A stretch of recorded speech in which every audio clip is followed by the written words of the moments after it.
Okay, I'll try to talk faster. You didn't miss too much. Um, I just put some concealer to try to make my lymphatic system look like it's, responsible for something. Try to get rid of the raccoons underneath the eyes, that's all. So anyway, I'm putting on half. I'm trying to shear it out, but I'm putting on, I guess, half a face just because it's been a minute since I felt self-conscious. But when the doctor was like, well, what was this? I was like, dang, I don't always look like a booger wolf. I have moments of decency. Uh, but I thought, maybe in my depressed state, or not depressed state, maybe I should say in my denturial, I'm gonna make up some words because that's what I do. Y'all don't know, but that's what I do in my normal life. I'm sure that there is a word that exists that would fit properly. However, I may not know it, or I may know it and choose not to use it just because I like to have fun with words sometimes. It makes me feel better.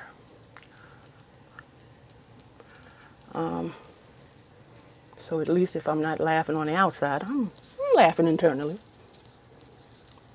So I think I might keep denturial.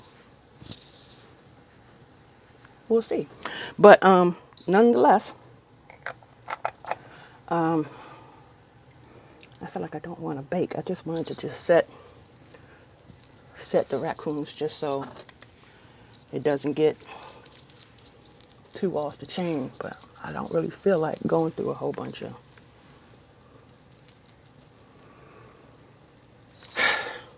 Like I said, it's been a while since I felt self-conscious or the need to even put anything on or whatever. But whenever you try to relax, or at least for me, whenever I try to relax, and it's just like I'm not gonna put on the whole game face, because for me the game face is okay. I need to cover up the real me and put on a version of me that is presentable and acceptable to the public. Now that's, I think, fine when I'm going to work. I call it the game face. Got to put on the game face. When you're going to religious services, when you're going to bereavement services, paying respects to family, that kind of thing. You want to give them your best face because you don't want anybody to be unnecessarily concerned about your well-being, you know? So that's what you do. However, there are moments when I don't feel well and I don't. And I just want my skin to breathe, or could be having a flare and my skin is peeling or cutting the food, doing whatever it wants to do. This is a good example. I don't know if you can see that, but I got to get some of that black girl sunscreen because apparently I've gotten a little charred, or not really charred because I mean, I'm melanin populated, and for the most part, that works for us than against us. But what I'm learning is with medication, it kind of reacts with your melanin situation. And so I guess that's why black girl sunscreen was created, because, I guess our melanin isn't popping as it used to be. I don't know. Nonetheless, I find myself flaking, and I done put on several layers of oil and Carol's daughter and done mixed coconut oil in it, with it, Jergens hydrating, put coconut oil, olive oil, I don't know, Crisco, whatever. Everything is in there. Shea butter, you name it. I put it in there in addition to it so that when you pump it out, you kind of get an emulsion. You're emulsified with all the good stuff. And yet I still burn. So it is what it is. You still holding down the fort. Can I get to my makeup? wall, because you don't need anything. You're fed, darling, but you just post it up. Everybody's gone from the house. The kids are at work, and so I guess he feels the need to stand post. Nonetheless, let me try to find some eyeliner in here real quick. So I got self-conscious. Oh, thank you. He left. Now we really can close him out. Just by Doc making me feel like I should have put on a face. My mama normally would say, "What's the matter? You sick?" Or my congregation members, when they see me, if I don't have makeup on, they know that I didn't have the energy to put makeup on because I'm in a flare. And so, they're like, "Oh, how you doing?" And I try to avoid that, but sometimes you just can't. If it's really a bad day, then I don't know how I'm going to do this. But we're going to see. Because I need the mirror here, but then y'all not going to see. Okay. Well, we're going to see what happens.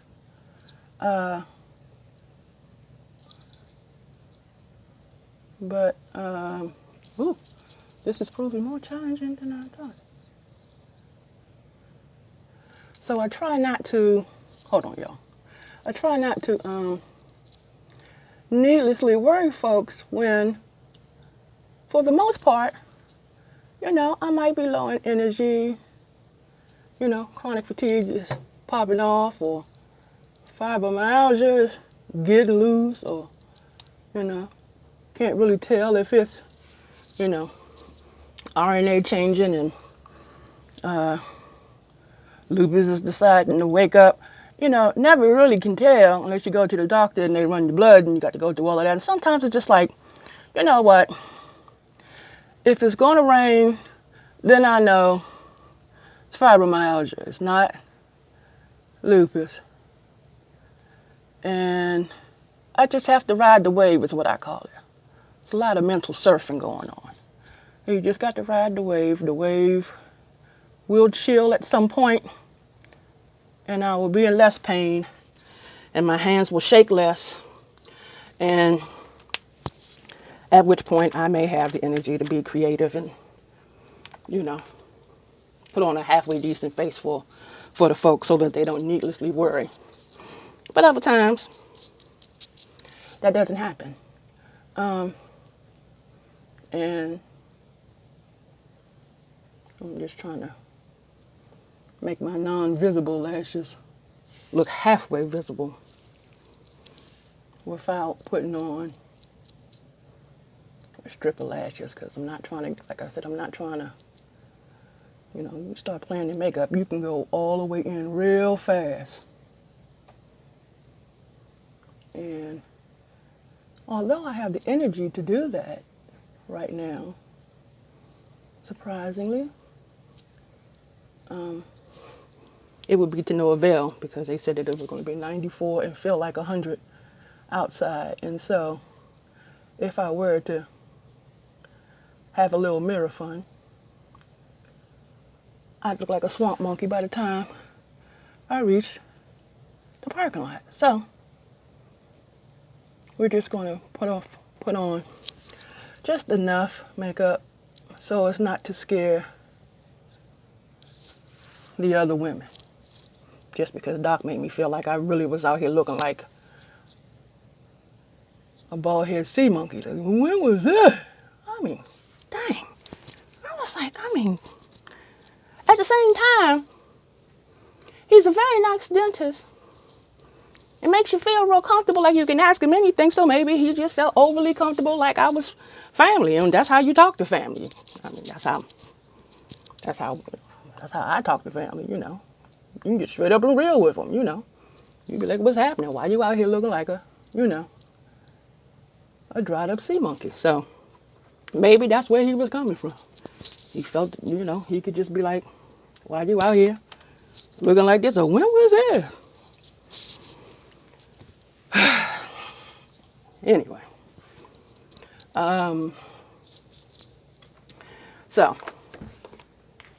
what was I talking about? I'm having oh, what's the name moment? Chicken Little moment. What were we talking about again? I don't know. Nonetheless, so yesterday's appointment. Ooh, almost 3 minutes. So yesterday's appointment, I thought was going to be the wax try-in thing, and it ended up being more of the mold stuff because he couldn't get around my tooth, the composite stuff. He was like, you know what, I would hire you just because it's up in there. I was like, well, I was trying to get it out. He was like, no, leave it up in there. We're not going to bother it until it's time for it to come out. So if you find yourself in a situation that I did where you know, maybe not a pandemic panic, but some kind of chipped tooth panic or whatever have you. I purchased that Prime Dent, and there are plenty of folks on YouTube who are talking about it. So if you got a chipped tooth, not maybe as serious as mine, I would suggest you go to the dentist if you got stuff like mine, because it got real bad. I had the whole side of my face and the salivary gland got infected, and my whole joint was out here. It got real greasy for a second. And even then, I was still trying to fix it myself because we was in a pandemic. And if it wasn't for the fact that my sister had to have spinal surgery, it was someone else's need that prompted me to address my own. It was the fact that my sister had to have spinal surgery. And I knew I was going to have to. It was my sister-in-law, but that's my sister because blood couldn't make us any thicker. Love that woman. But it was the fact that she had to have spinal surgery, and I had to go take care of my brother who's terminally ill with cancer, that with multiple myeloma,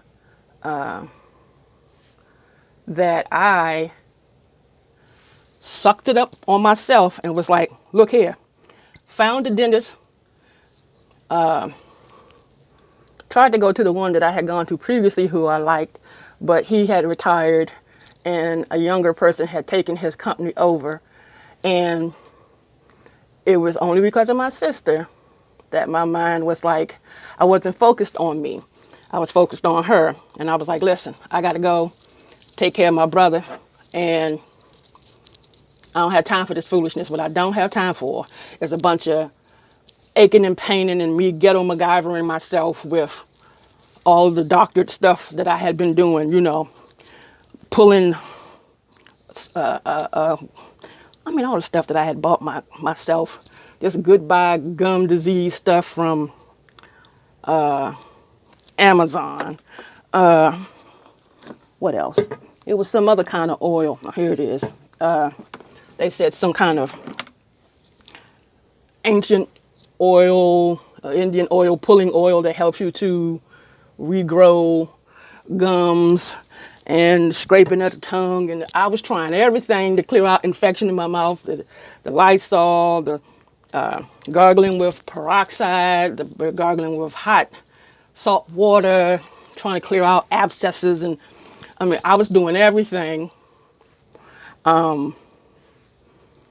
Online telemedicine, like, hey, you see this lump, can you just CVS me over some, antibiotics and let me, hook it up, work it out, roll out, whatever. All of that. When my sister said that she had to have surgery, I was like, look here, doc, I need you to do whatever it is that you do. Get this up out of here, because I don't have time to be dealing with and packing no whole bunch of sucking oils and whatever. I don't have time for it. Get them up out of there. Stitch it up, do what you got to do. But let's rock.